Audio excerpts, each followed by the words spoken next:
Hi, Robin. I just want to make sure your mic's working. Can you hear me? Yes, we can. Great. Very good. Glad you could join us. Okay, welcome everyone to Together Tuesday. I know it's a little late in April to get started, but this is our first chance to do this. My name's Kevin Vogel. I'm going to be your host today. We have a special guest speaker, Robin McCartney. Hi, Robin. Good afternoon. Okay, and of course, we always have Melissa and Abby with us. Hi, ladies. Good afternoon, everybody. Good afternoon. All right, so today we're going to be covering a couple of things here. We're going to be reviewing, and this is what Robin's going to help us with, the new commerce experience from Microsoft. This is really, it's confused some people out there. We figured we'd go through it another time for you. We're also going to discuss how Inscape and how the NCE order process works. And Robin's the expert on that. She's gonna be running through that for you. And then I'm going to be covering some of the updates to Windows 11 and Windows 365, the really cloud-based PC that's out there, and what Microsoft's doing to help hybrid workers, people that are working remote, and keeping things fresh for you with that. So with that, I am going to turn it over here to Robin. Robin, do you want me to drive the slides for you, or do you want? That would be great if you can drive the slides because I lost the presentation.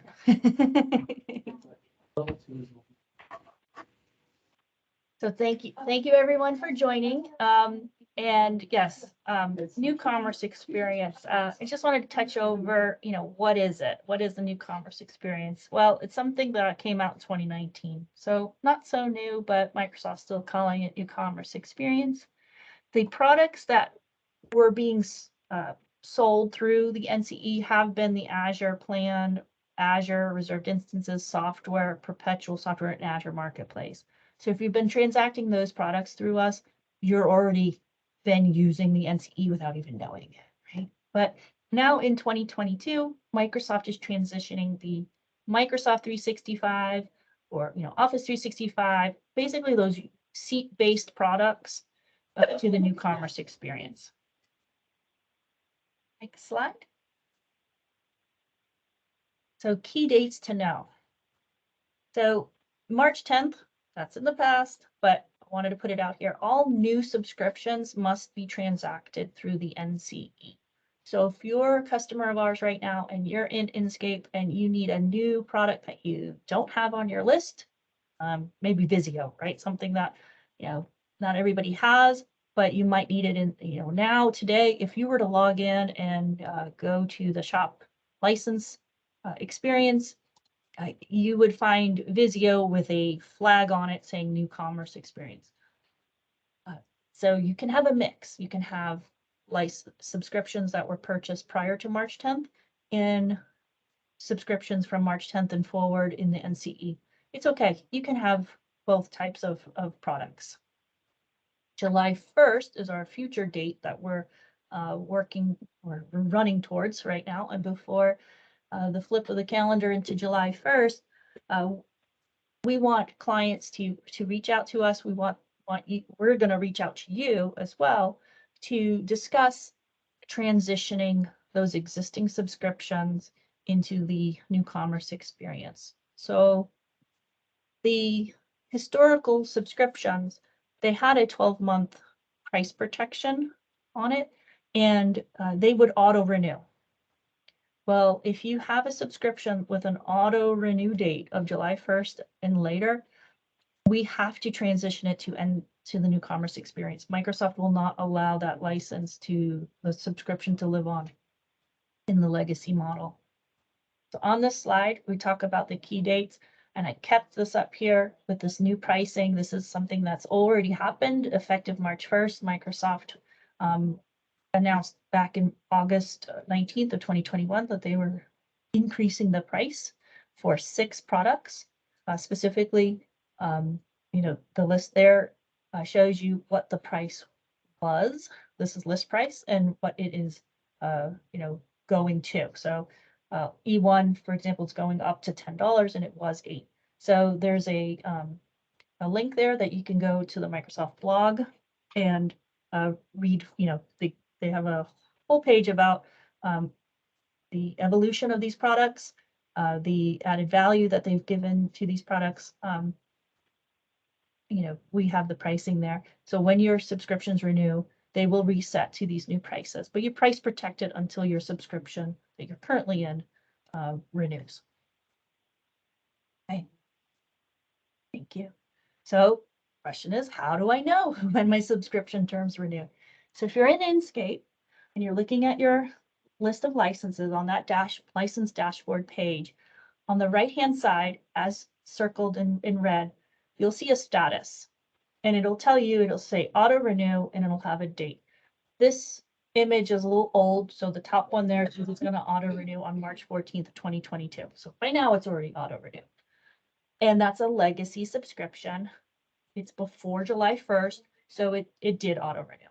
But the second one and the third one, the Microsoft F7 or F3 and the Office E3, have dates in the future. So for this example client, those subscriptions, the F3 and the E3, can remain as they are, but prior to that circled date, we need to have a conversation, between MessageOps and yourselves. If you still want that service beyond those dates, what term would you like? Because in the new commerce experience, we have to pick a term. So I ask that you review your license list in Inscape, check out those dates, and if you see a date July 1st or later, know that we'll be reaching out to you, or you can reach out to us, and we'll go over your environment and give you a roadmap of, when you need to focus on this and what date we would like to have your input of the term. So next slide. So what's new in the new commerce experience? As I mentioned just now, we're going to have some choices in our term. And these terms are enforced.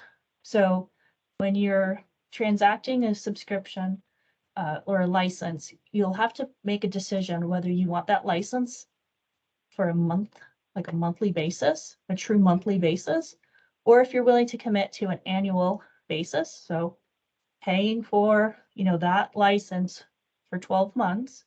And soon, some of the dynamic SKUs already had a 36-month term. By the end of this year, being told that the Office products will have a 36-month option. Now, your subscription term, which will be enforced, is not tied directly to the billing frequency. So you can have, well, a monthly term would be a monthly billed, obvious, but if you have an annual term, you can still have a monthly billing option. You're still committing to having that license for an annual, commitment of 12 months, but we are able to divide that into 12 monthly bills. And there's no, if you pick annual term, monthly billing frequency, or annual term upfront billing frequency, there's no price difference. Where we do have the price difference is on the choice in your term. If you pick a monthly term where you're just committing for 30 days, that monthly term does have a premium charge on it. And Microsoft has set that charge. That premium is a 20% price on the license, higher than if you had committed to the annual term. So keep that in mind. It's kind of, I always look at it as like my Disney Plus. I don't have Netflix, but I have Disney Plus. If I'm going to only commit to the monthly, I'm paying more than had I committed to the annual term. I have young kids. I'm definitely going to have it for a year. So I go with that to save myself some money. And third bullet, strict enforcement of your chosen term. The good news is, from the beginning of this year, Microsoft was enforcing a cancellation date of only 72 hours. thankfully, with a lot of pushback from partners and clients, they have changed that to a 7 days. You know, we were never happy with the 72-hour cancellation window. 7-day cancellation window. So if you order something, you decide, oh wow, I ordered it on the annual term, but I meant to do it on a monthly term. We can make changes within that first 7 days. It is a prorated charge amount. So if you noticed something on day 5, say, since the order, and you want to make a change, you can make that change, but you will be charged for those 5 days at that original term, whatever it was. So keep that in mind when you're placing orders. That 7-day window also applies if you increase a quantity. So if you had a subscription with 10 licenses and you increase it by 3, for those 3 licenses that you increased, you'll get a new 7-day cancellation window. Okay. Subscriptions in the new commerce experience can only be increased. The license quantity cannot be decreased. And so here's a nice snapshot of the terms. And this will be provided at the end of the call, so you can always refer back to it. Okay, next slide. So how do we purchase new subscriptions? So I want to go over this just, to make sure we are doing the best job of displaying this information to our clients. We have made some improvements, specifically even in the last week. We've enhanced the view in Inscape. So some of this might look the same to you if you've been in there recently, or some new images here will be shared. So when you're in the shop licenses, now everything is flagged with that new commerce experience, right? So this is what you're transacting through. And you can see some of these products on this list have trial. So if there's something out there that's new, feel free to order the trial if you want to try it out. It's a 30-day trial. Most trials have a 25 license, allotment. You can't change it. You can't make it less. You can't change it more. But you can only have one trial in your lifetime for this tenant. So make sure if you order a trial, you're going to actively use it because there's no way for us to extend it. Okay. So next screen, if you picked one of the products, right, you click on it, it makes the bar blue, and over on the right-hand side, you get some details. So here for the advanced communication, happens to be an add-on that I'm buying. You'll see we have a term. The quantity is 1, right? But the term is, we have on the screen here, annual. I'm going to let you know, we're going to default that term to monthly. Why? We had to pick a default. Monthly is the least risk, right? So if you made a mistake, you can always upgrade from monthly term to annual. We didn't. So if you're want to do that monthly term, you're good because it's default. But you do have a drop down that you can switch it to annual. And when you switch it to annual, the price per unit will switch. You'll see how on the monthly term, it's priced at the monthly rate. And when you switch the term to annual, it's now showing you what is the annual price per unit. So I don't want this to, we can maybe put some more wording there to make it more clear. This is not the monthly billing frequency price. You're looking at $144 commitment for one license on an annual term, because we want to be clear that that's the commitment that you're making. Now, when we go to bill you, we'll take that number and we divide it by 12, basically. And over on the right-hand side, you can see promotion available. If there's a promotion available, you'll be able to click into that to see. Microsoft is now providing some promotions. So we're displaying that. It's very transparent. You'll know what discount you're going to get. And then in this case, the add-on, the product is an add-on. There's a link for compatible base product solutions. So before you can buy an advanced communications add-on, click that link, it'll tell you, oh, you must have these other things, right? So there are dependencies. and we'll display to you what dependency you must need. Next slide. And I think we'll go over that on the add-ons here. So here's an example of looking up what the dependency is. Now, if you have an NCE dependent product, so in your list you have an Office 365 E5, which says New Commerce Experience, then you can buy the Advanced Communications New Commerce Experience add-on. But if you have an Office 365 E3 that doesn't have a flag of New Commerce Experience, that means it's for lack of better words, legacy subscription, you can't order an NCE add-on. You're still going to transact your add-ons like you have been by clicking into the subscription and going into the edit mode. You'll see a list of all your add-ons. And so that's the one exception, that you can still create a new order for a legacy add-on if you have that legacy dependent parent subscription. Next slide. And how do we update a subscription? So we have a comparison here. Legacy on the side, on the left side, that's the edit model. That should look familiar to most of you. You can increase your quantity, you can decrease your quantity. You can set it to active, or you can suspend it at any time. Click terms and conditions and update. On the right-hand side, different look, because we're in New Commerce Experience. You have the term listed and the billing frequency. So some promotions lock in what you can, or prevent you from being able to manage stuff. So this one that I have as an example, I had a promotion applied to it, so I can't modify the term, right? Or I would lose my promotion. But you have the ability to turn off the auto renew, and you have a new option to manage the renewal. Right? So why would you use that? Since Microsoft's only allowing quantity increases, if this subscription on the right-hand side had, let's say, 100 licenses, I could manage this renewal to say, when it renews, instead of giving me another 100, I want to dial it down to 75. You can set that up in advance, so you don't have to sit there watching it, putting calendar reminders out there to go make that quantity change the day that it renews. You can set up that renewal so it'll automatically renew at the new quantity or the lower quantity.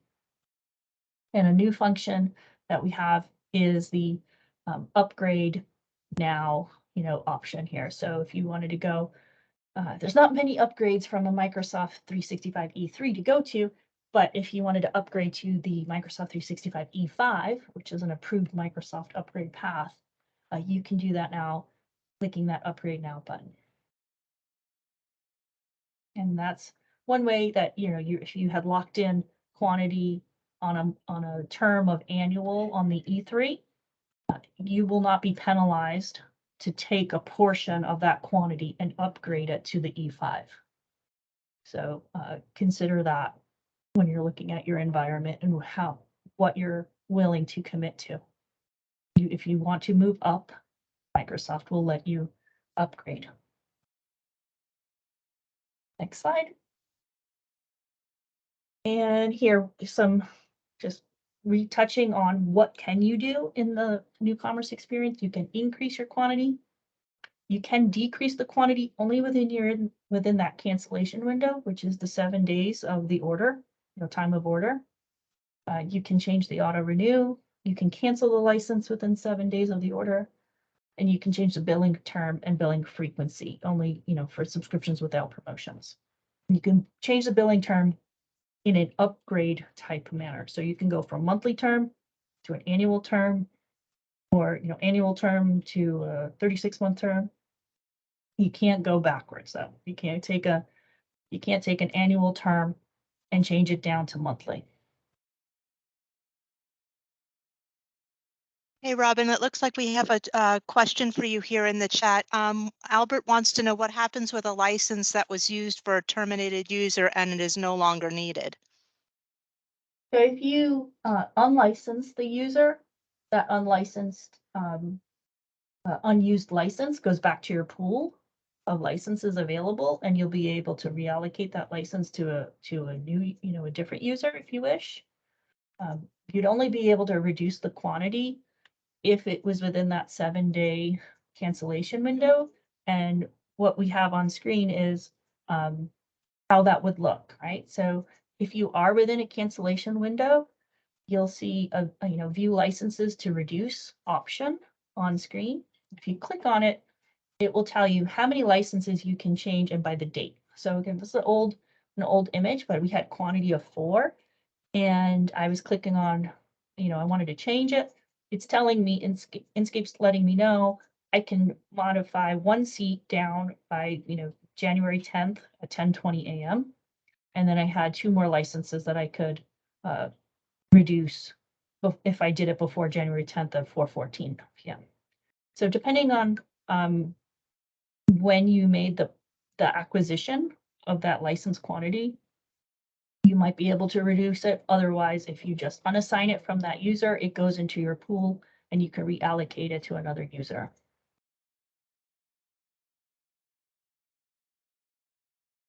You could always make that managed renewal effective, the reduced quantity, if you don't have anybody else to assign it to, for example. And I think we have that. A couple of screenshots here in the managed renewals.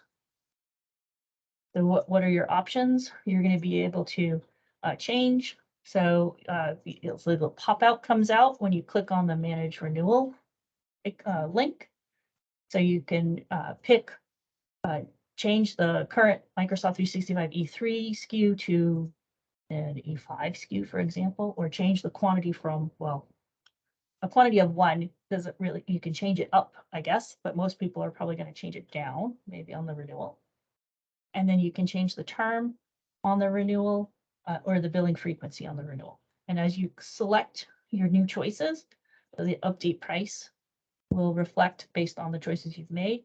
And then you click OK, and it's saving it, right? Saving it to be applied on the renewal period. You can obviously only manage, you can only have 1 saved, change.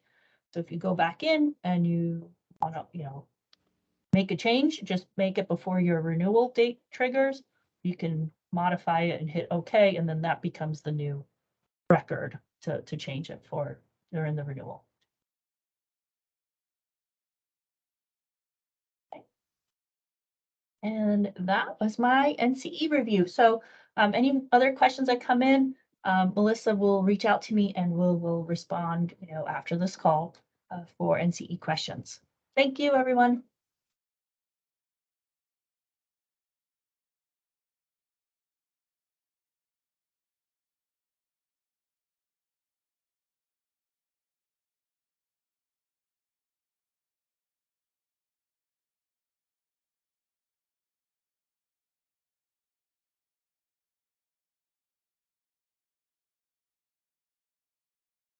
Kevin is up.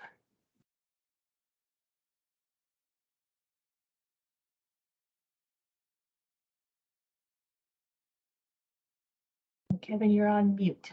If you're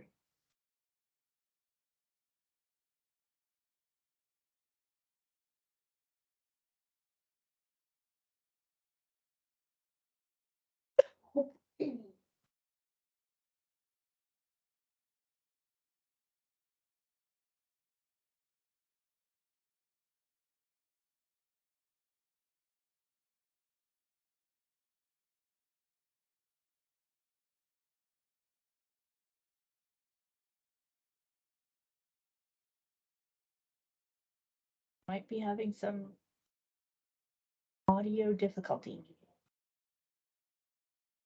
While we wait for Kevin on that, if there's any other questions pertaining to the NCE and anything that Robin just presented, please feel free to put those questions in the chat or ahead of Kevin's presentation on Windows 11 and Windows 365 updates. Please feel free to put those in the chats as well.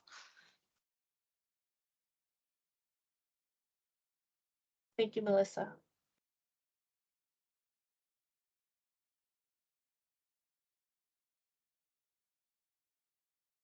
I wish I could help. I don't know the Windows 11 and Windows 365 updates. So we might have to do a follow-up for these updates.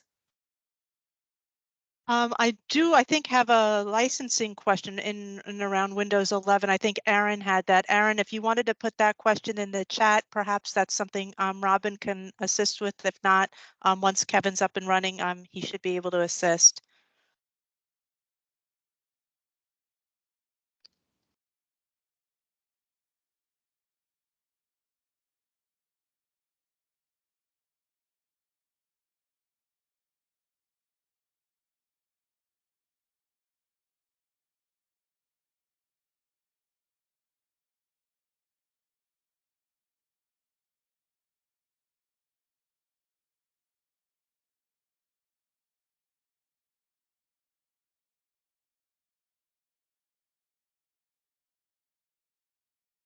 Okay, thank you, Aaron. So you have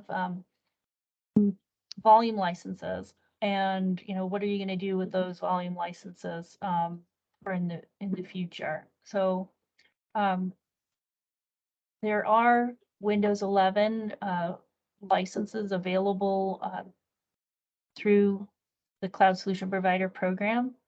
I believe right now those are like update Windows 11 update. So you're expected to have like the laptop came with 10 or 11. These would allow you to upgrade to the enterprise class. Exactly. So those are the upgrade licenses that you can access right now. I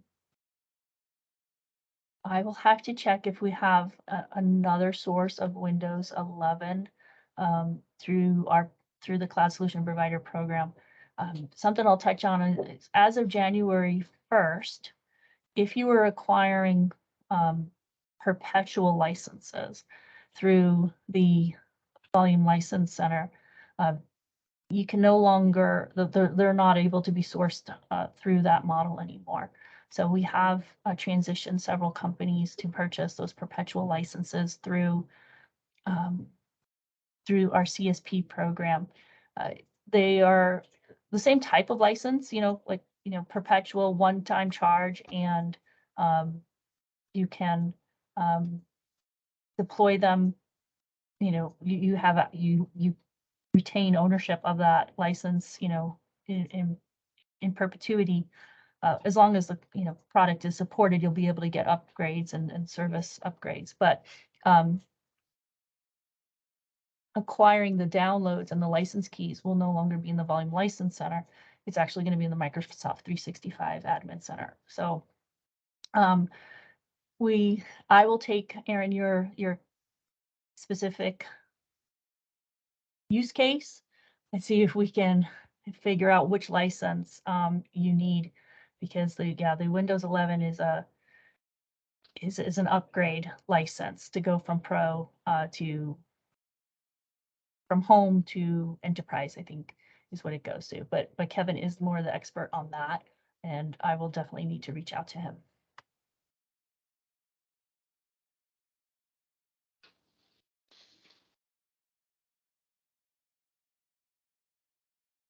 So I think, Kevin did have to drop, so I'll have to go check in with him after this call on your question. And Melissa, I think we might reschedule his portion for a future Together Tuesday. Absolutely. I will get with Kevin after the call and Stacy and see about reswizzling that for another session here of Together Tuesdays. So appreciate everybody's time today. And Aaron, we will be in touch to help you with your Windows 11 needs. All right. Thank you, everybody. Thanks, guys.